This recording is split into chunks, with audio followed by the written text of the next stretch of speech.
Sekitar 50 unit pelaksana tenis daerah dihapus dan berdampak dengan tersingkirnya jabatan Kepala UPTD yang setara dengan Kepala Seksi.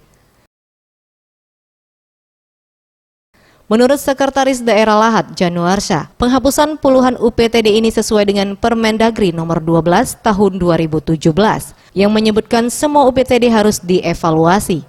Meski tidak menjelaskan secara rinci dinas apa saja yang dihapus di tingkat kecamatan, penghapusan puluhan UPT di Kabupaten Lahat sudah berjalan pada bulan Juni lalu. Meski demikian, Sekda Lahat memastikan penghapusan UPTD ini tidak mempengaruhi pelayanan pemerintah Kabupaten Lahat di tingkat kecamatan. Tapi sekarang ini bukan dihapus, mereka tuh di titik nol dulu, dibuka sementara. Kaget kita nanti ulang lagi. Itu tingkat lagi. Apa Pak? Hah? Tingkat lagi. apa Pak? Hah? Tingkat kecamatan. Iya, itu UPTD itu perwakilan dari dinas itu di kecamatan, kepala UPTD, kepala teknis di daerah di kecamatan. Kalau hitungan ini udah jelas ya, cukup banyak, hampir 50 di atas 50. Karena masih kita kosongkan dulu, macam puskesmas, itu masuk UPTD,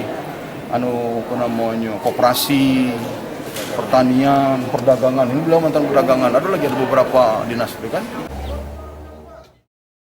UPTD yang dihapus sudah dipastikan tidak diperlukan atau keberadaannya dianggap tidak efisien untuk diadakan di daerah tersebut. Pembentukan kembali UPTD akan dilakukan setelah diadakan evaluasi internal. Yudi, Sriwijaya TV.